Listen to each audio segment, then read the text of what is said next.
새벽 5시 알람이 울리기 전에 박순자는 눈을 떴다. 70평생 몸에 밴 습관이었다. 창문 틈으로 새어 들어오는 희미한 동트기 빛이 천장에 비쳤다. 순자는 이불을 걷어내고 일어나 거실로 나왔다. 인천 남구의 낡은 단층집. 붉은 벽돌로 지은 이 집은 45년 전 남편 박춘식과 함께 처음으로 마련한 보금자리였다. 당시 30살이던 순자는 남편과 함께 공장에서 밤낮으로 일했다. 주말도 없이 명절도 없이 악착같이 돈을 모았다. 그렇게 모은 돈으로 이 땅을 샀고 벽돌 한 장 한 장 쌓아 올렸다. 마당으로 나가 수도꼭지를 틀었다. 차가운 물줄기가 고무호스를 타고 흘렀다. 순자는 화초 하나하나에 물을 주며 말을 걸었다. 이 무궁화는 민수가 초등학교 입학하던 날 심은 거야. 벌써 40년이 넘었네. 무궁화 옆엔 작은 철쭉이 있었다. 남편이 마지막으로 심었던 나무다. 그가 세상을 떠나기 일주일 전이었다. 순자는 그날을 또렷이 기억했다. 남편은 마당에 무릎을 꿇고 흙을 파며 말했다. 순자야, 나 없어도 이 집은 너 혼자 지킬 수 있지? 순자는 그때 웃으며 대답했다. 무슨 소리야? 당신 어디 가려고 그래? 하지만 남편은 진지했다. 이 집은 우리 인생의 기록이야. 절대 아무한테도 넘기지 마. 약속해. 순자는 고개를 끄덕였다. 그럼 약속할게. 그로부터 일주일 후 남편은 심장마비로 세상을 떠났다. 장례를 치르고 나서 순자는 이 마당에 앉아 밤새 울었다. 그 이후로 순자는 단 한 번도 이 집을 떠날 생각을 하지 않았다. 물을 다 주고 나서 순자는 부엌으로 들어갔다. 가스레인지에 불을 켰다. 반찬 가게를 운영하는 순자는 매일 새벽마다 밑반찬을 준비했다. 오늘은 멸치볶음과 시금치 무침, 그리고 어묵볶음을 만들기로 했다. 오늘도 이모님들이 많이 올 거야. 동네 할머니들은 순자의 반찬을 좋아했다.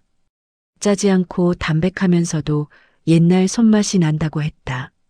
순자는 매일 정성스럽게 반찬을 만들었다. 돈을 벌기 위해서이기도 했지만 사람들과 이야기를 나누는 게 좋았다. 오전 9시 가게 문을 열었다. 단골 이모가 가장 먼저 들어왔다. 순자 씨, 오늘도 일찍 일어났구만. 이모, 어서 오세요. 오늘 멸치볶음 맛있게 됐어요. 이모는 웃으며 반찬을 담았다. 그나저나 순자 씨, 혼자 이 큰 집에서 안 외로워? 외로울 틈이 어디 있어요. 아침마다 화초한테 말도 걸고 저녁엔 TV도 보고. 그래도 자식들이 가끔 오면 좋잖아. 순자는 잠시 말이 없었다. 아들 민수는 1년에 명절 때나 한 번 올까 말까 했다. 며느리 지연은 더욱 뜸했다. 손자 손녀는 태어난 적도 없었다. 민수 부부는 아이를 갖지 않기로 했다고 했다. 뭐 애들도 바쁘니까요. 순자는 웃으며 말했지만 속은 허전했다. 그날 오후 3시 가게 문이 열리며 익숙한 목소리가 들렸다. 엄마. 고개를 들어보니 아들 민수였다. 40대 중반의 민수는 양복 차림이었다. 회사에서 오는 길인 듯 보였다. 민수야. 무슨 일이야? 그냥 지나가다가요. 엄마 얼굴 보고 싶어서요. 순자는 반가웠다. 아들이 찾아온 게 몇 달 만인지 기억도 나지 않았다. 밥은 먹었어? 엄마가 반찬 싸줄까? 아니요, 괜찮아요. 엄마, 잠깐 얘기 좀 할게요. 민수의 표정이 평소와 달리 진지했다. 순자는 가게 문을 잠그고 집 안으로 들어갔다. 거실 탁자에 마주 앉았다. 엄마, 요즘 반찬 가게 장사 어때요? 그럭저럭 하지. 먹고 살 만큼은 벌어. 힘들지 않으세요? 7시인데 매일 새벽에 일어나서 일하는 거. 순자는 웃었다. 이게 내 낙이야. 사람들 만나는 것도 좋고. 민수는 잠시 말을 멈췄다가 조심스럽게 꺼냈다. 엄마, 이 집 팔 생각 없으세요? 순자의 얼굴이 굳었다. 뭐, 이 집을? 엄마, 여기 너무 낡았잖아요. 요즘 부동산 값도 많이 올랐어요. 지금 팔면 좋은 가격 받을 수 있어요. 순자는 고개를 저었다. 아니다. 이 집은 못 팔아. 왜요? 새 아파트로 이사 가면 훨씬 편할 텐데요. 엘리베이터도 있고 난방도 잘 되고.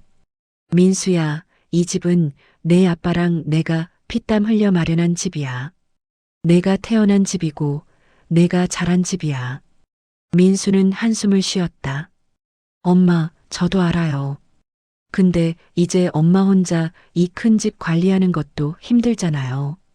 난 안 힘들어. 괜찮아. 민수는 서류 봉투를 꺼냈다. 엄마, 일단 이거 한번 봐요. 부동산에서 받아온 건데 이 집 시세가 이 정도예요. 순자는 서류를 보지도 않았다. 민수야, 엄마 말 들어. 이 집은 절대 못 팔아. 엄마, 제 말 좀 들어봐요. 지금 팔면 노후 자금도 넉넉하게 생기고. 순자는 손을 저었다. 그만해. 오늘은 그 얘기하기 싫다. 민수는 더 이상 말하지 않았다. 하지만 순자는 아들의 눈빛이 평소와 다르다는 걸 느꼈다. 뭔가 절박한 기운이 있었다. 민수가 돌아간 후 순자는 마당에 나가 앉았다. 해가 저물어가고 있었다. 석양빛이 벽돌담을 붉게 물들였다. 순자는 남편의 영정사진이 있는 방으로 들어갔다. 여보, 우리 아들이 집 팔자고 그래. 내가 어떻게 해야 할까? 사진 속 남편은 조용히 미소 짓고 있었다. 순자는 사진 앞에 앉아 한참을 말없이 있었다. 밤이 깊었다. 창밖으로 가로등 불빛이 들어왔다. 순자는 잠이 오지 않았다. 아들의 말이 자꾸 머릿속을 맴돌았다. 이 집을 팔아야 할까? 하지만 곧 고개를 저었다. 아니야. 이 집은 내 인생이야. 절대 팔 수 없어. 순자는 눈을 감았지만 마음 한구석에 불안이 싹트기 시작했다. 그로부터 사흘이 지났다. 순자는 평소처럼 반찬 가게를 운영했다. 하지만 마음 한편이 무겁게 가라앉아 있었다. 아들의 말이 자꾸 떠올랐다. 이 집을 팔면 노후 자금이 생긴다고? 사실 순자도 요즘 몸이 예전 같지 않았다. 허리가 자주 쑤셨고 무릎도 시큰거렸다.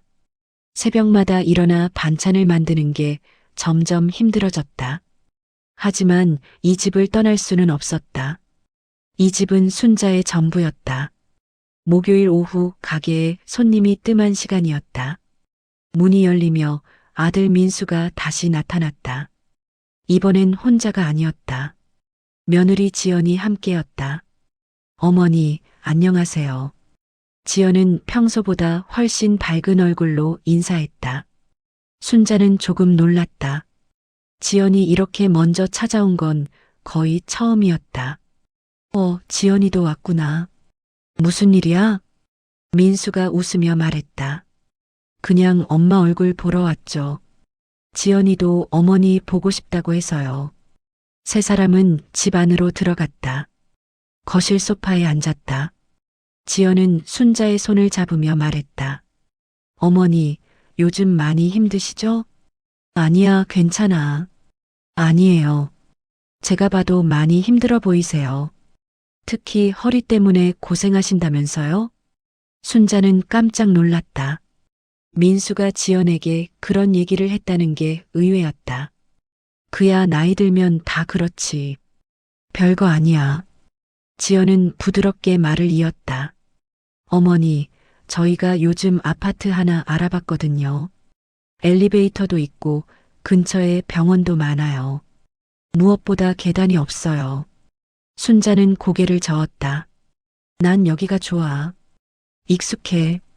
민수가 끼어들었다. 엄마, 근데 이 집은 너무 낡았어요. 겨울에 춥고 여름에 덥잖아요. 수리할 때도 많고요.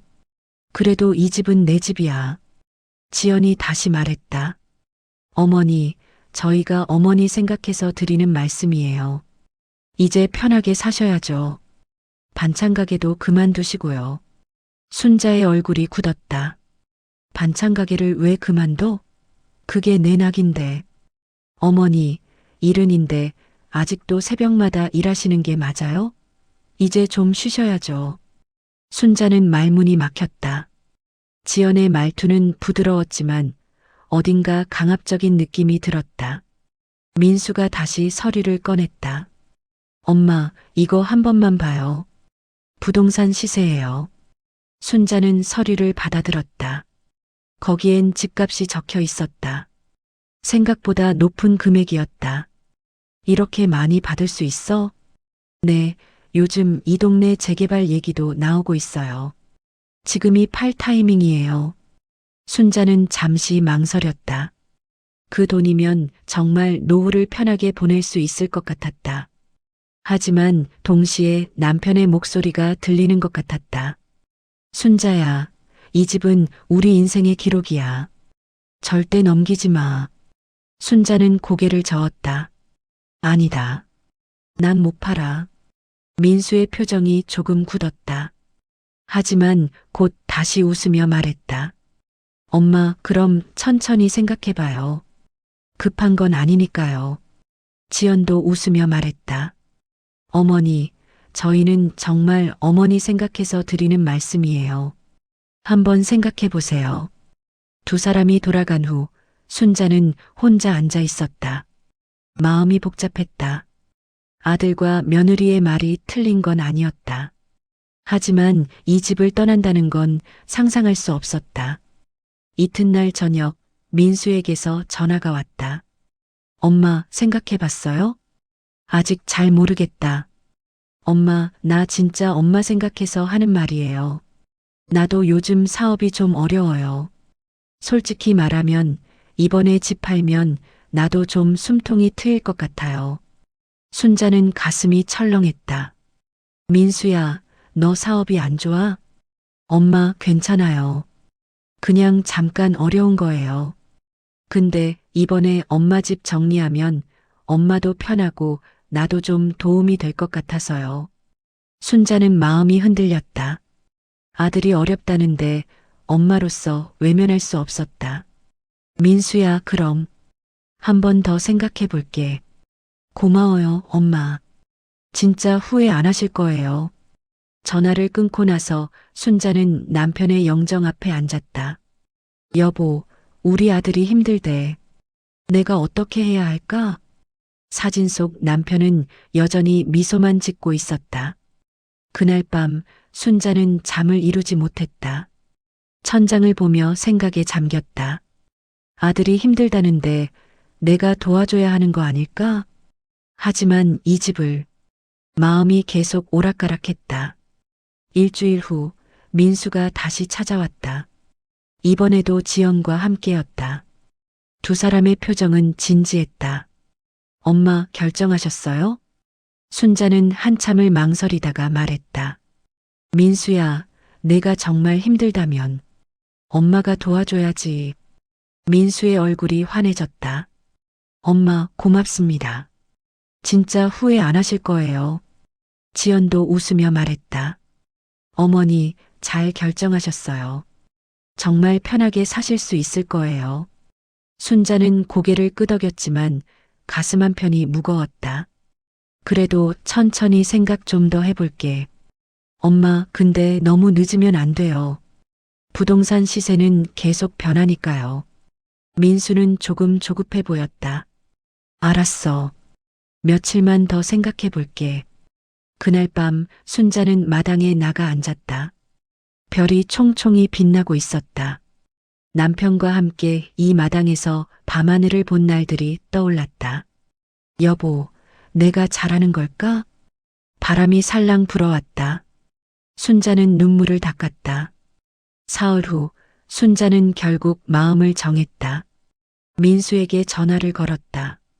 민수야, 엄마가 팔기로 했어. 전화기 너머로 민수의 기쁜 목소리가 들렸다. 엄마, 진짜요? 고맙습니다. 정말 잘 결정하셨어요. 대신 조건이 있어. 아빠 사진이랑 아빠 유품은 다 가져갈 거야. 당연하죠, 엄마. 그건 당연한 거예요. 전화를 끊고 나서 순자는 남편의 영정 앞에 앉았다. 여보, 미안해. 엄마가 약속을 못 지켰어. 하지만 우리 아들이 힘들다는데 어떻게 해? 순자는 그날 밤 한참을 울었다. 이틀 후 민수는 순자를 데리고 부동산에 갔다. 남구의 큰 길가에 있는 부동산 중개소였다. 유리문을 열고 들어서자 40대쯤 되어 보이는 남자가 반갑게 맞이했다. 어서 오세요. 민수 씨 오셨네요. 순자는 깜짝 놀랐다. 부동산 사장이 민수를 이미 아는 듯 했다. 사장님, 이쪽이 저희 어머니세요. 아, 어머니. 반갑습니다. 앉으세요. 세 사람은 책상 앞에 앉았다. 부동산 사장은 서류 뭉치를 꺼냈다. 어머니, 이번에 좋은 조건으로 집 정리하실 수 있습니다. 시세보다 조금 높게 나갈 것 같아요. 순자는 서류를 보았다. 복잡한 숫자와 용어들이 빼곡히 적혀 있었다. 이게 다 뭐야? 민수가 설명했다. 엄마, 그냥 계약서예요. 걱정 마세요. 제가 다 확인했어요. 근데 이렇게 복잡해? 부동산 사장이 웃으며 말했다. 어머니, 요즘 부동산 계약은 다 이래요. 법적으로 필요한 거라서요. 순자는 여전히 불안했다. 하지만 아들이 옆에 있으니 믿을 수밖에 없었다. 민수야, 내가 다 봤어? 네, 엄마. 걱정 마세요. 부동산 사장이 도장을 내밀었다.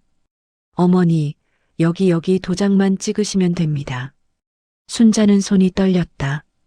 이 도장을 찍는 순간 45년을 살아온 집이 사라진다는 게 실감났다. 민수야, 정말 이래도 돼? 엄마, 괜찮아요. 새 아파트로 가면 훨씬 좋을 거예요. 순자는 눈을 감고 도장을 찍었다. 도장이 종이에 닿는 순간 가슴 한쪽이 무너지는 것 같았다. 자, 이제 다 끝났습니다. 수고하셨어요. 부동산 사장은 환하게 웃었다. 돌아오는 길 순자는 말이 없었다. 민수가 물었다. 엄마, 괜찮으세요? 응. 그냥 좀 허전하네. 금방 익숙해지실 거예요. 새 집 보시면 마음에 드실 거예요. 근데 민수야, 새 집은 언제 보여줄 거야? 민수가 잠시 말을 멈췄다. 엄마, 그게 조금만 기다려주세요. 제가 지금 계약 진행 중이에요. 그래, 어디쯤이야? 부평 쪽이요. 교통도 좋고 시설도 좋아요. 순자는 고개를 끄덕였다. 하지만 마음 한구석이 여전히 불안했다. 일주일 후 순자는 짐을 쌌다. 민수가 구해준다는 임시 거처로 이사를 가야 했다. 작은 원룸이라고 했다. 엄마, 새 아파트 나올 때까지 여기서 지내세요. 얼마나 걸려? 한두 달이면 될 거예요.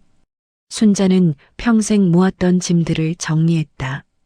남편의 옷까지, 아들의 어릴 적 사진, 그리고 추억이 담긴 물건들.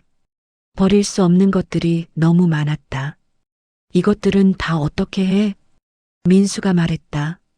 엄마, 일단 창고에 보관해 놓을게요.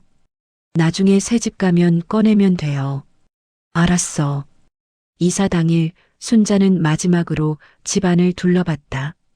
거실, 안방, 부엌, 마당. 모든 곳에 추억이 서려 있었다. 여보, 미안해. 엄마가 집을 지키지 못했어. 순자는 눈물을 닦고 집을 나섰다. 원룸은 좁았다. 작은 부엌과 화장실, 그리고 방 하나. 창문도 작아서 햇빛이 잘 들지 않았다. 엄마, 여기서 조금만 참으세요. 금방 좋은 데로 갈 거예요. 순자는 고개를 끄덕였다. 하지만 밤이 되자 잠이 오지 않았다. 낯선 천장, 낯선 소음, 낯선 공기. 모든 게 불편했다. 그래도 순자는 다음 날부터 다시 반찬 가게를 열었다. 가게만큼은 그대로 운영할 수 있었다. 단골 이모들이 찾아왔다. 순자 씨, 집 팔았다며? 어디로 갔어? 응, 새 아파트로 갈 거야. 그래, 좋겠네. 근데 언제 가? 한두 달 후에. 며칠이 지났다. 순자는 민수에게 전화를 걸었다. 민수야, 새 집은 어떻게 됐어? 엄마, 조금만 더 기다려주세요. 계약이 조금 늦어지고 있어요. 그래, 괜찮아? 네, 걱정 마세요. 하지만 민수의 목소리는 어딘가 불안해 보였다. 한 달이 지났다. 순자는 예전 집 앞을 지나가게 됐다. 그런데 이상한 일이 벌어지고 있었다. 집 앞에 공사 차량이 서 있었고 담벼락 일부가 허물어져 있었다. 저게 뭐야? 순자는 다가갔다. 대문도 바뀌어 있었다. 예전의 낡은 나무 대문이 아니라 새 철문이었다. 이게 무슨 일이야? 옆집 아주머니가 나왔다. 순자 씨, 오랜만이네. 언니, 우리 집에 무슨 일 있어요? 응? 새 주인이 리모델링 한다고 하던데? 순자는 얼어붙었다. 새 주인이요? 우리 아들 명의잖아요. 아주머니가 고개를 갸웃했다. 아니, 다른 사람이던데? 젊은 남자. 순자의 머릿속이 하얘졌다. 그럴 리가 없어요. 우리 아들이 샀다고. 아니야, 내가 직접 봤어. 새 주인이 인사도 하고 갔어. 순자는 다리에 힘이 풀렸다. 급히 민수에게 전화를 걸었다. 하지만 전화를 받지 않았다. 민수야, 전화 좀 받아봐. 1시간 뒤, 2시간 뒤에도 전화는 연결되지 않았다. 순자는 부동산으로 달려갔다. 부동산 사장은 순자를 보자 당황한 표정을 지었다. 어머니, 무슨 일이세요? 우리 집 새 주인이 누구예요? 그게, 어머니, 계약서에 다 나와 있잖아요. 나 그거 제대로 못 봤어요. 다시 보여주세요. 부동산 사장은 난처한 표정으로 서류를 꺼냈다. 순자는 계약서를 펼쳤다. 매수자 김성필. 순자의 손에서 서류가 떨어졌다. 이게 무슨 소리예요? 우리 아들이 산 거 아니에요? 부동산 사장은 말을 얼버무렸다. 어머니, 그건 제가 아드님께 여쭤보세요. 순자는 다시 민수에게 전화를 걸었다. 이번에도 받지 않았다. 며느리 지연에게도 전화를 걸었다. 지연아, 민수 어디 있어? 어머니, 지금 좀 바빠요. 나중에 연락드릴게요. 아니야, 지금 당장 민수 바꿔줘. 어머니, 죄송해요. 나중에. 전화가 끊겼다. 순자는 주저앉았다. 부동산 앞 계단에 앉아 한참을 울었다. 내가 속은 건가? 그날 저녁 순자는 원룸으로 돌아왔다. 방 안에 혼자 앉아 있었다. 눈물이 계속 흘러내렸다. 여보, 나 어떻게 해야 돼? 우리 집이 사라졌어. 밤이 깊었다. 순자는 등기부등본을 떼기로 마음먹었다. 진실을 확인해야 했다. 다음 날 새벽 순자는 잠을 한숨도 자지 못했다. 창밖으로 동이 트고 있었다. 평소 같으면 일어나서 반찬 가게 준비를 할 시간이었다. 하지만 오늘은 손에 힘이 하나도 들어가지 않았다. 우리 집이 정말 다른 사람 명의로 넘어간 거야? 순자는 일어나서 옷을 갈아입었다. 구청에 가서 등기부등본을 떼야 했다. 진실을 확인해야 했다. 오전 9시 구청 민원실에 도착했다. 번호표를 뽑고 한참을 기다렸다. 주변에는 젊은 사람들이 많았다. 모두들 서류를 보며 무언가를 확인하고 있었다. 45번 고객님, 순자의 차례가 됐다. 창구 직원에게 말했다. 저기 등기부등본 떼고 싶은데요. 주소 알려주세요. 순자는 떨리는 목소리로 주소를 말했다. 45년을 살았던 그 집 주소. 신분증 주세요. 신분증을 건넸다. 잠시 후 직원이 서류를 출력했다. 2,000원입니다. 순자는 돈을 내고 서류를 받았다. 밖으로 나와 벤치에 앉았다. 손이 떨렸다. 서류를 펼쳤다. 소유자 김성필. 주소 인천광역시 남구하익동. 순자의 눈에서 눈물이 주르륵 흘러내렸다. 정말이었다. 집은 아들 명의가 아니라 전혀 모르는 사람에게 넘어가 있었다. 이게 무슨 일이야? 서류를 꼭 쥐고 한참을 울었다. 지나가는 사람들이 쳐다봤지만 신경 쓸 겨를이 없었다. 집으로 돌아와 다시 민수에게 전화를 걸었다. 이번에도 받지 않았다. 문자를 보냈다. 민수야, 엄마야. 우리 집이 다른 사람 명의로 되어 있어. 이게 무슨 일이야? 당장 전화해. 하지만 답장은 오지 않았다. 저녁이 되어서야 민수에게서 전화가 왔다. 엄마, 민수야, 너 지금 뭐 하는 거야? 순자의 목소리는 떨리고 있었다. 엄마, 진정하세요. 진정하라고? 우리 집이 다른 사람 명의로 되어 있다고. 김성필이라는 사람이 누구야? 민수는 한참 말이 없었다. 엄마, 미안해요. 미안하다니? 뭐가 미안해? 사업이 좀 꼬였어요. 순자는 가슴이 철렁 내려앉았다. 그게 무슨 소리야? 엄마, 제가 빚이 좀 있었어요. 그래서 친구 이름으로 잠깐 명의를 옮겨놓은 거예요. 친구? 그럼 그 김성필이라는 사람이 내 친구야? 네. 고등학교 동창이에요. 걱정 마세요. 곧 다시 돌려받을 수 있어요. 순자는 머리가 어지러웠다.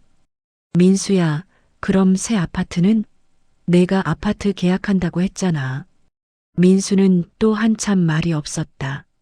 엄마, 그게 조금 늦어지고 있어요. 늦어지다니? 대체 무슨 일이야? 엄마, 제발 조금만 기다려주세요. 제가 곧 해결할게요. 해결? 어떻게 해결해? 우리 집은 이미 다른 사람 거잖아. 엄마, 제발. 저 믿어주세요.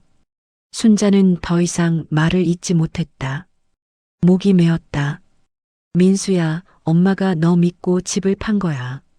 근데 너. 엄마, 죄송해요. 진짜 죄송해요. 전화가 끊겼다. 순자는 바닥에 주저앉았다. 온몸에 힘이 빠졌다. 45년을 살았던 집, 남편과 함께 지었던 집, 아들이 태어난 집, 그 모든 게 순식간에 사라졌다. 여보, 미안해. 내가 약속을 못 지켰어. 내가 바보같이 아들을 믿었어. 그날 밤 순자는 반찬가게 문을 열지 못했다. 단골 이모들이 찾아왔지만 문은 굳게 닫혀 있었다. 사흘이 지났다. 순자는 결국 김성필이라는 남자를 직접 만나기로 했다. 예전 집 주소로 찾아갔다. 대문을 두드렸다. 잠시 후 30대 후반으로 보이는 남자가 나왔다. 누구세요? 이 집 전 주인이에요. 남자의 표정이 굳었다. 아, 네. 들어오세요. 집안은 이미 많이 바뀌어 있었다. 벽지가 새로 발라져 있었고 거실 바닥도 교체되어 있었다. 순자는 가슴이 미어졌다. 저기 무슨 일로 오셨는지. 제 아들이 민수라고 하는데 아시죠? 네, 알죠. 민수 형 어머니시군요. 이 집이 제 집이었어요. 김성필은 난처한 표정을 지었다. 저도 알고 있어요. 그럼 왜 이렇게 된 건지 설명 좀 해주시겠어요? 김성필은 한숨을 쉬었다. 어머니, 저도 난처해요. 저는 정식으로 이 집을 매입했어요. 계약서도 다 있고요. 그럼 제 아들이 당신한테 판 거예요? 네, 맞아요. 순자는 눈앞이 캄캄했다. 왜요? 왜 그랬어요? 김성필은 잠시 망설이다가 말했다. 민수 형이 빚이 좀 있었어요. 제가 그 빚을 대신 갚아주는 조건으로 이 집을 산 거예요. 빚이요? 네, 사업 자금 때문에 대출을 많이 받았나 봐요. 어머니는 모르셨어요? 순자는 아무 말도 할 수 없었다. 아들이 자기 몰래 그런 일을 저질렀다는 게 믿기지 않았다. 그럼 제 집은 이제 돌려받을 수 없는 거예요? 김성필은 고개를 저었다. 죄송하지만 이미 제 명의로 등기도 넘어갔고요. 법적으로 문제없는 거래예요. 순자의 눈에서 눈물이 뚝뚝 떨어졌다. 이게 말이 돼요? 제 아들이 제 집을. 김성필도 미안한 표정을 지었다. 어머니, 저도 죄송해요. 하지만 저도 돈을 지불했고 정당한 거래였어요. 순자는 더 이상 견딜 수 없었다. 집을 나와 마당에 섰다. 예전에 물을 주던 화초는 이미 다 뽑혀 있었다. 남편이 심었던 철쭉도 사라졌다. 여보, 다 사라졌어. 우리가 함께 만든 게 다. 순자는 대문 밖으로 나와 한참을 울었다. 지나가던 이웃들이 걱정스럽게 쳐다봤지만 순자는 신경 쓸 겨를이 없었다. 그날 밤 순자는 원룸으로 돌아와 남편의 영정사진을 꺼냈다. 사진 속 남편은 여전히 미소 짓고 있었다. 여보, 미안해. 내가 약속을 못 지켰어. 우리 아들이 내 등에 칼을 꽂았어. 순자는 밤새 울었다. 아침이 밝아올 때까지. 며칠이 지났지만 순자는 반찬가게 문을 열지 못했다. 주걱을 잡으려 해도 손이 떨려서 제대로 잡히지 않았다. 단골 이모들이 걱정스러운 목소리로 전화를 걸어왔다. 순자야, 무슨 일 있어? 가게 왜 안 열어? 응, 몸이 좀 안 좋아서. 병원은 갔어? 응, 괜찮아. 조금만 쉬면 나을 거야. 하지만 순자의 병은 몸이 아니라 마음이었다. 밤마다 악몽을 꿨다. 꿈속에서 남편이 나타나 물었다. 순자야, 우리 집은 어디 갔어? 여보, 미안해. 내가 지키지 못했어. 그러면 남편의 얼굴이 점점 희미해지며 사라졌다. 순자는 비명을 지르며 깼다. 일주일째 되던 날 순자는 거울을 보았다. 얼굴은 헬쑥했고 눈은 푹 꺼져 있었다. 머리카락에는 흰머리가 더 늘어난 것 같았다. 이러고 있을 때가 아니야. 순자는 마음을 다잡았다. 포기할 수는 없었다. 그 집은 단순히 집이 아니었다. 남편과의 약속이었고 인생의 전부였다. 다시 한번 알아봐야 해. 순자는 옷을 갈아입고 밖으로 나갔다. 먼저 부동산으로 향했다. 부동산 사장은 순자를 보자 난처한 표정을 지었다. 어머니, 또 오셨네요. 사장님, 그때 계약서 다시 한 번만 볼 수 있을까요? 어머니, 이미 처리 다 끝난 건데요. 제발이요.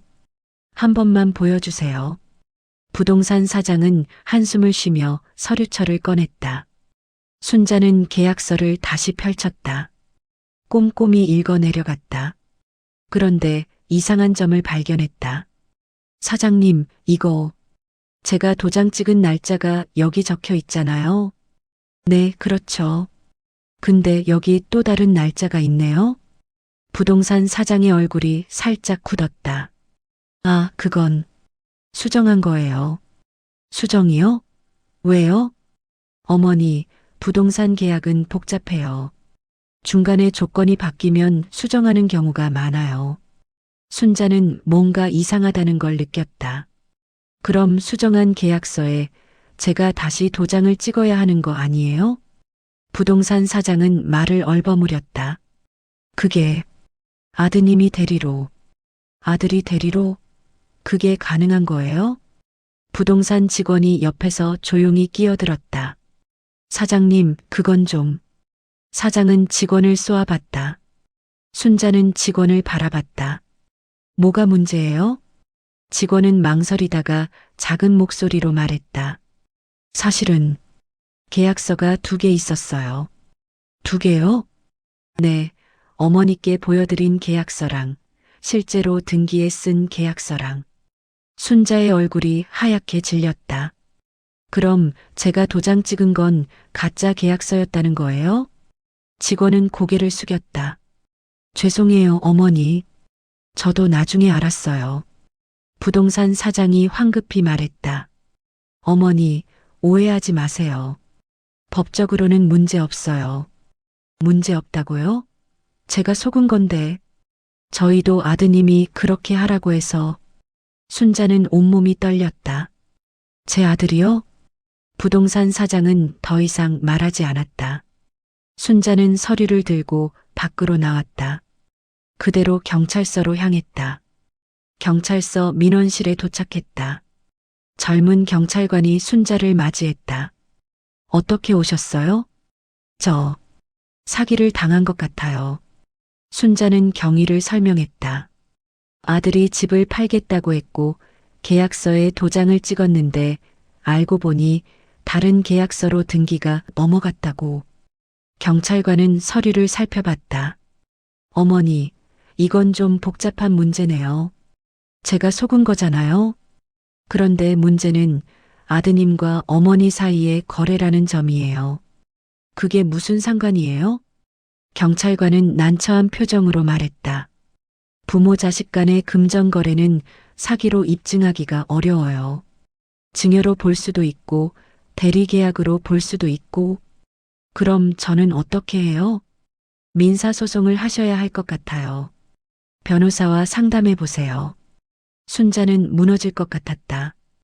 경찰이 도와줄 수 없다는 거예요? 어머니, 죄송해요. 이건 민사 문제예요. 순자는 경찰서를 나왔다. 길거리에 서서 한참을 멍하니 있었다. 이대로 포기해야 하나? 하지만 집으로 돌아오면서 순자는 다시 마음을 다잡았다. 아니야. 포기할 수 없어. 뭔가 방법이 있을 거야. 원룸에 도착해서 순자는 남편의 유품 상자를 꺼냈다. 오래된 나무 상자였다.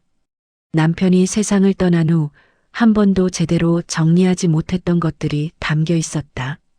옛날 편지, 낡은 수첩, 통장, 그리고 서류들.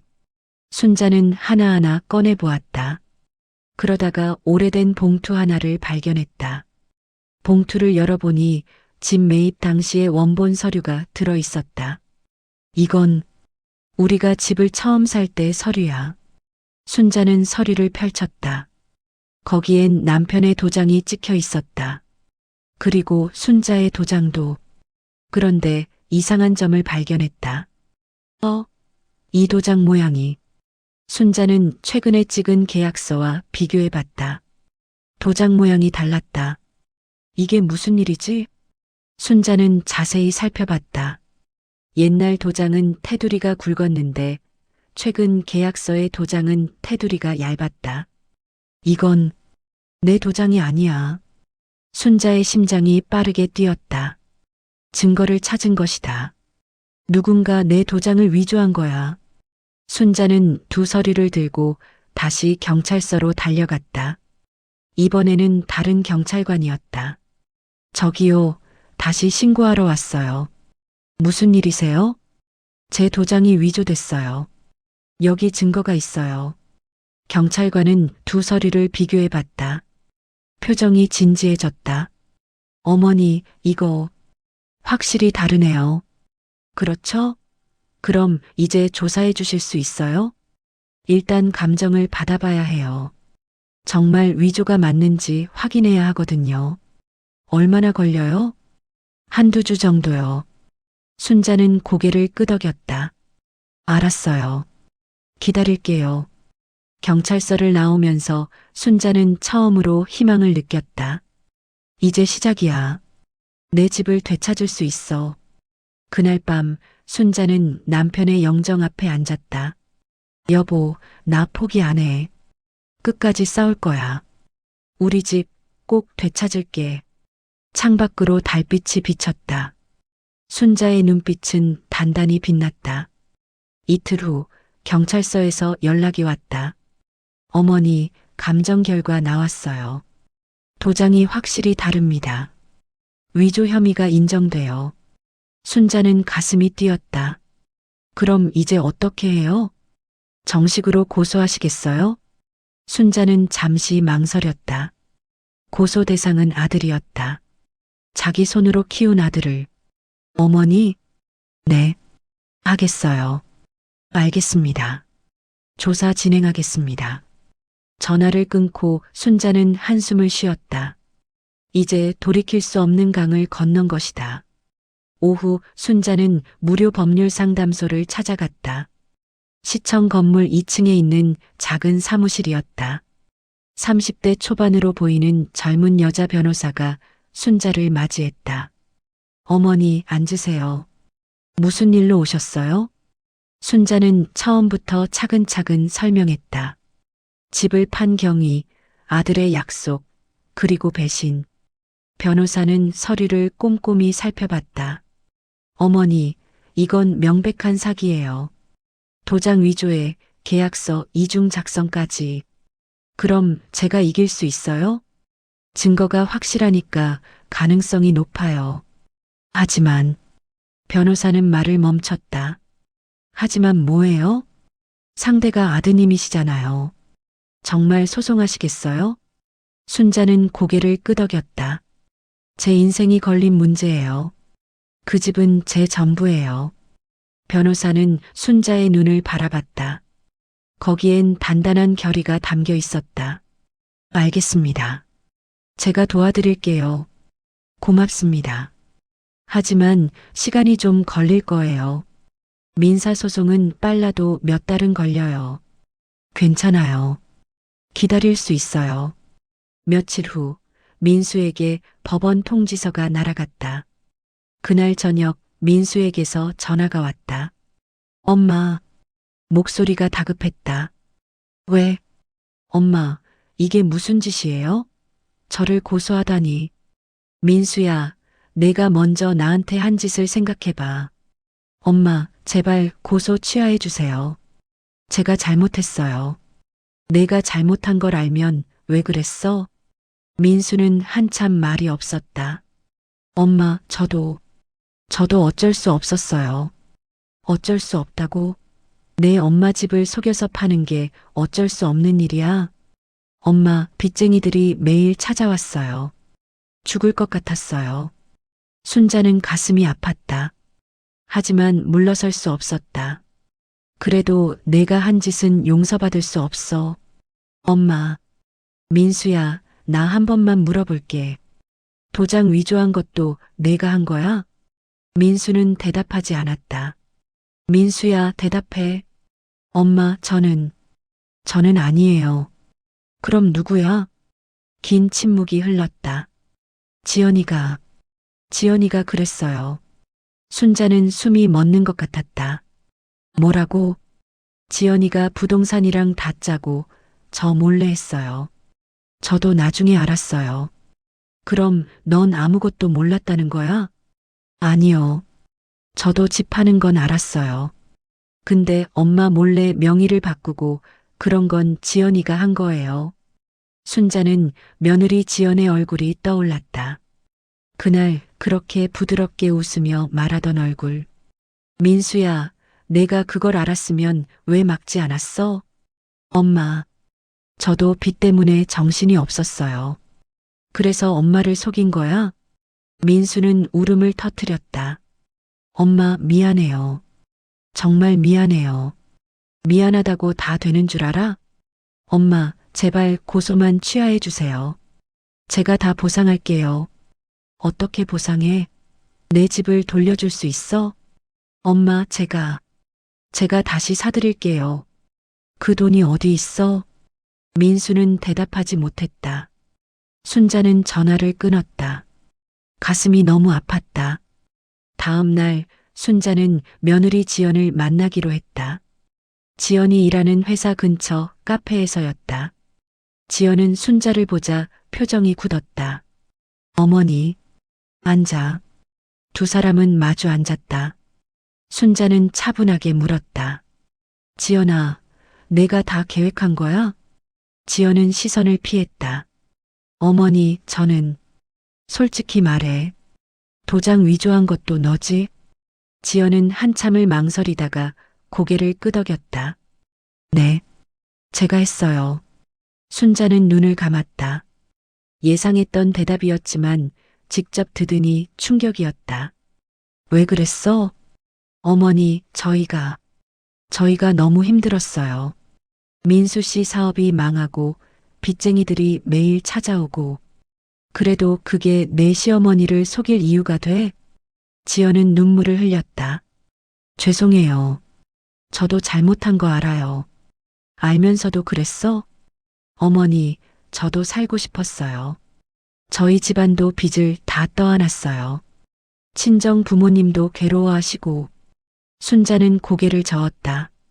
지연아, 내 사정은 이해해. 하지만 내가 한 짓은 범죄야. 어머니, 너도 법정에 서야 할 거야. 지연의 얼굴이 하얗게 변했다. 어머니, 제발 용서해 주세요. 용서? 너희가 내 인생을 무너뜨렸는데? 어머니, 저 잘못했어요. 진짜 잘못했어요. 순자는 자리에서 일어났다. 법정에서 보자. 카페를 나오면서 순자는 눈물을 닦았다. 가슴이 너무 아팠다. 하지만 물러설 수 없었다. 그날 밤 순자는 남편의 영정 앞에 앉았다. 여보, 나 잘하고 있는 거지? 내가 너무 매정한 걸까? 사진 속 남편은 조용히 미소 짓고 있었다. 여보, 나 무서워. 내 아들을 법정에 세운다는 게. 하지만 그 집은 우리 인생이잖아. 내가 지켜야 해. 창밖으로 비가 내리기 시작했다. 빗소리가 창문을 두드렸다. 순자는 무릎을 껴안고 한참을 앉아 있었다. 앞으로 가야 할 길이 너무 멀고 힘들어 보였다. 하지만 포기할 수는 없었다. 법원 첫 재판날 순자는 새벽부터 잠을 설쳤다. 평생 법원에 가본 적이 없었다. 검은 옷을 입고 머리를 단정히 빗었다. 거울 속 자신을 보니 낯설었다. 여보, 나 잘할 수 있을까? 남편의 영정사진에 대고 말했다. 사진 속 남편은 늘 그렇듯 조용히 미소 짓고 있었다. 오전 10시 법원에 도착했다. 높은 건물, 경비원, 복잡한 복도, 모든 게 낯설었다. 변호사가 앞에서 길을 안내했다. 어머니, 긴장 풀고 편하게 계세요. 네. 법정 문을 열고 들어갔다.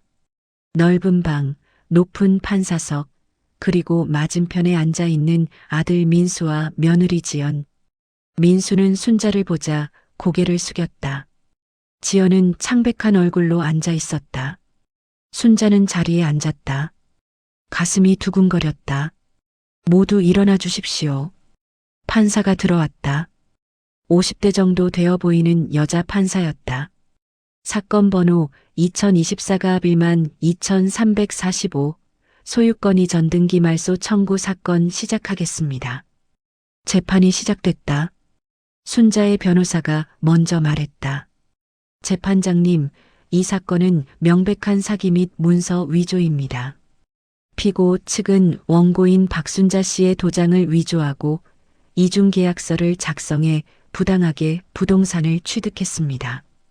민수 측 변호사가 반박했다. 재판장님, 이는 가족 간의 증여 문제입니다.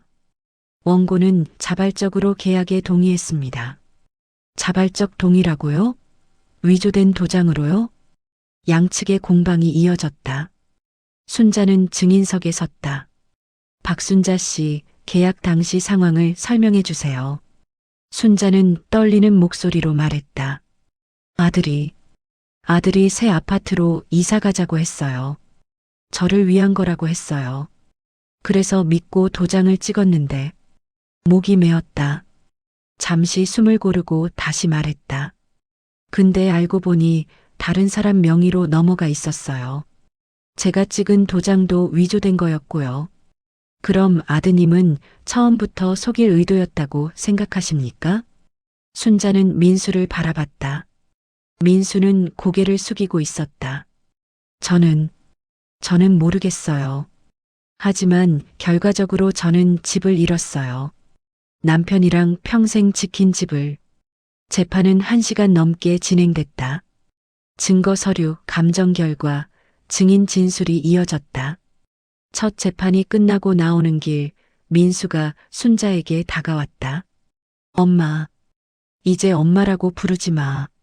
엄마, 제발, 제발 한 번만. 순자는 고개를 돌렸다. 민수의 얼굴을 볼 수가 없었다. 두 번째 재판, 세 번째 재판이 이어졌다. 매번 법정에 서는 게 고통스러웠다. 하지만 순자는 포기하지 않았다. 한 달이 지나고 2달이 지났다. 반찬 가게는 그동안 문을 닫았다. 법정 싸움에 집중해야 했다. 단골 이모들이 걱정스럽게 물었다. 순자야, 언제 가게 열 거야? 조금만 기다려줘. 곧 다시 열게. 힘내. 우리 모두 내 편이야. 이웃들의 응원이 큰 힘이 됐다. 석 달째 되던 날 마지막 변론이 있었다. 순자는 최후 진술을 했다. 재판장님, 저는 70평생 정직하게 살았어요. 남편이랑 악착같이 일해서 그 집을 마련했어요. 아들을 그 집에서 낳고 키웠어요. 순자의 목소리가 떨렸다. 근데 그 아들이 제 집을 빼앗아 갔어요. 제발, 제발 제 집을 돌려주세요. 그게 제 인생 전부예요. 법정이 조용해졌다. 판사도 방청객들도 모두 숙연한 표정이었다. 일주일 후 판결이 나왔다. 판결 선고하겠습니다. 판사가 판결문을 읽기 시작했다. 피고 김성필과 박민수, 이지연은 원고 박순자에게 부동산 소유권을 부당하게 취득했음이 명백하며 계약서 위조 및 사기 행위가 인정됩니다. 순자의 심장이 빠르게 뛰었다. 따라서 본 법원은 다음과 같이 판결합니다. 첫째, 피고들은 원고에게 해당 부동산의 소유권을 원상 복귀할 것. 둘째, 피고 이지연은 문서 위조죄로 징역 2년, 집행유예 3년. 셋째, 피고 김성필은 사기방 조죄로 징역 1년, 집행유예 2년. 판사의 목소리가 법정에 울려 퍼졌다. 순자는 손으로 입을 막았다. 눈물이 주르륵 흘러내렸다. 이상 판결을 마치겠습니다. 법정이 끝나고 나왔다. 복도에서 변호사가 순자의 손을 잡았다. 어머니, 이겼어요. 집 되찾으셨어요. 순자는 주저앉아 울었다. 석 달간의 싸움이 끝났다. 복도 저편에서 민수가 서 있었다. 순자와 눈이 마주쳤다. 민수는 무릎을 꿇고 절을 했다. 엄마, 죄송합니다. 정말 죄송합니다. 순자는 아무 말도 하지 않았다. 그냥 지나쳐갔다. 밖으로 나오니 햇살이 눈부셨다. 순자는 하늘을 올려다봤다. 여보, 나 해냈어. 우리 집 지켰어. 바람이 살랑 불었다. 순자는 눈물을 닦고 웃었다. 그날 저녁 순자는 원룸에서 짐을 쌌다. 이제 다시 집으로 돌아갈 수 있었다.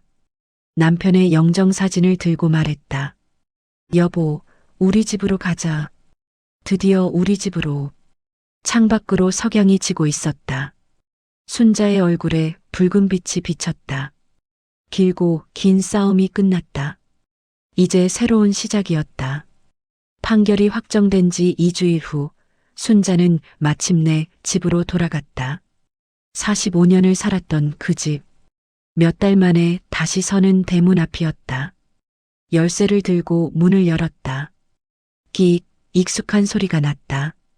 현관문을 열고 들어서자 먼지 냄새가 났다. 김성필이 살던 흔적들이 남아 있었다. 새로 바른 벽지, 바뀐 조명, 낯선 가구들. 하지만 집의 뼈대는 그대로였다. 거실의 구조, 안방의 위치, 부엌의 크기, 모든 게 순자의 기억 속 그대로였다. 여보, 나 돌아왔어. 순자는 남편의 영정사진을 거실 한가운데 놓았다. 그리고 마당으로 나갔다. 마당은 많이 변해 있었다. 예전에 심었던 화초들은 다 사라지고 시멘트가 깔려 있었다. 남편이 심었던 철쭉도 순자가 가꾸던 무궁화도 없었다. 다 없어졌네. 순자는 마당에 주저앉았다. 한참을 그렇게 앉아 있었다. 바람이 불었다. 따뜻한 봄바람이었다. 그래, 다시 시작하면 돼. 순자는 일어나 집안을 둘러봤다. 청소부터 해야 했다. 걸레와 빗자루를 꺼냈다. 구석구석 닦기 시작했다. 벽을 닦으며 생각했다. 이 벽에 민숙이 재던 게 여기였지. 부엌 싱크대를 닦으며 생각했다. 여기서 매일 밥을 했었지. 오후가 되자 이웃 아주머니들이 찾아왔다. 순자야, 돌아온 거 축하해. 순자 씨, 정말 고생 많았어. 이웃들은 반찬과 과일을 들고 왔다. 모두 함께 마당에 앉았다. 순자야, 법정 싸움 힘들었지? 응, 힘들었어. 근데 이겨서 다행이야. 당연히 이겨야지. 내가 옳았어. 이웃들의 따뜻한 말에 순자는 울컥했다. 고마워, 정말 고마워. 너희가 있어서 버틸 수 있었어. 저녁이 되자 이웃들이 돌아갔다. 순자는 혼자 앉아 집을 바라봤다. 텅 빈 집이었지만 외롭지 않았다. 집 자체가 순자를 반기는 것 같았다. 며칠 동안 순자는 집을 정리했다. 낯선 가구들을 내보내고 창고에 보관했던 옛 가구들을 다시 들여놓았다. 벽지는 다시 바를 수 없었지만 사진들을 걸었다. 민수 어릴 적 사진, 남편과의 결혼 사진, 가족 사진들. 마당도 다시 가꾸기 시작했다. 시멘트를 걷어내는 건 힘들었지만 조금씩 흙을 채웠다. 새로운 화초를 샀다. 철쭉과 무궁화를 다시 심었다. 자, 이제 잘 자라야 해. 화초에 물을 주며 말했다. 일주일 후 순자는 반찬 가게를 다시 열었다. 가게 문을 여는 순간 단골 이모들이 줄지어 들어왔다. 순자야, 드디어 다시 여는구나. 순자 씨 반찬이 그리웠어. 오늘 멸치볶음 있어? 순자는 웃으며 말했다. 있지. 오늘 아침에 만들었어. 맛있어. 이모들은 반찬을 담으며 수다를 떨었다. 순자는 그 소리를 들으며 행복했다. 일상이 돌아온 것이다. 한 달이 지났다. 어느 토요일 오후 가게 문이 열렸다. 민수였다. 순자는 민수를 보고도 아무 말하지 않았다. 민수는 조심스럽게 다가왔다. 엄마, 뭐하러 왔어? 그냥 엄마 얼굴 보고 싶어서요. 순자는 반찬을 담으며 말했다. 볼 건 다 봤으니 가. 엄마, 제 말 좀 들어주세요. 할 말 없어. 민수는 무릎을 꿇었다. 엄마, 죄송해요. 정말 죄송해요. 제가 너무 큰 잘못을 했어요. 순자는 손을 멈췄다. 민수를 내려다봤다. 알면 됐어. 이제 가. 엄마, 저 용서해 주세요. 순자는 한숨을 쉬었다. 민수야, 용서는 시간이 필요해. 지금 당장은 안 돼.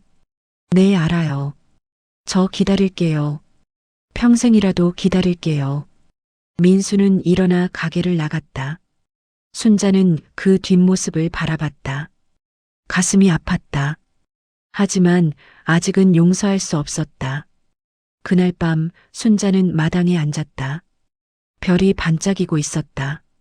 남편과 함께 이 마당에서 별을 보던 날들이 떠올랐다. 여보, 나 잘한 거 맞지? 너무 매정한 걸까? 바람이 불었다.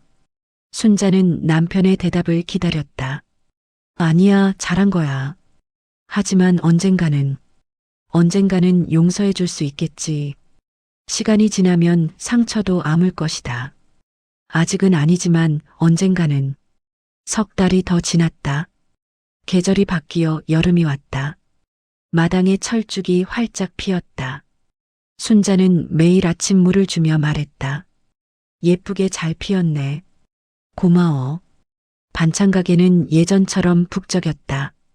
단골 이모들이 매일 찾아왔고 새 손님들도 늘었다. 순자 씨, 이 동네에서 반찬 가게는 여기가 최고야. 고맙습니다. 맛있게 드세요. 어느 오후 가게에 젊은 여자가 들어왔다. 어서 오세요. 저기, 혹시 박순자 할머니세요? 네, 그런데요. 여자는 명함을 내밀었다. 저는 지역 신문 기자예요. 할머니 이야기를 기사로 쓰고 싶어서요. 제 이야기요? 네, 집을 되찾기 위해 싸우신 이야기요. 많은 분들께 용기를 줄 수 있을 것 같아요.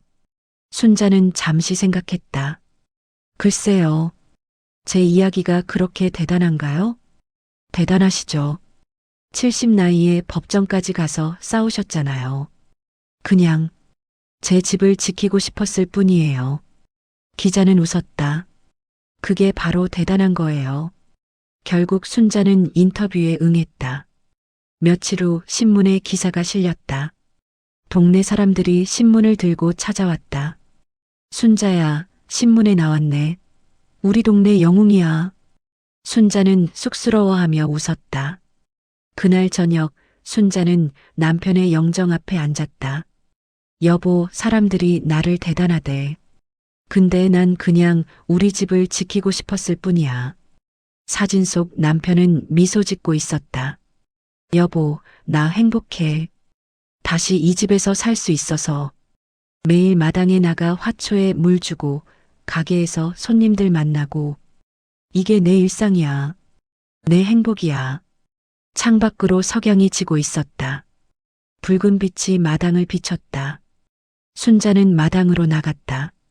철쭉 옆에 서서 하늘을 바라봤다. 남편, 나 지켰어. 끝까지. 우리 집, 우리 삶, 우리 추억. 다 지켰어. 그녀의 두 손은 여전히 거칠었다. 70년을 살아온 손. 반찬을 만들고 화초를 가꾸고 집을 지킨 손. 하지만 그 눈빛만큼은 단단히 빛났다. 순자는 웃었다. 진심으로. 이제 다시 시작이야. 새로운 시작. 바람이 불었다. 따뜻한 저녁 바람이. 순자는 그 바람을 맞으며 집 안으로 들어갔다. 그녀의 집, 그녀의 인생, 그녀가 지켜낸 모든 것.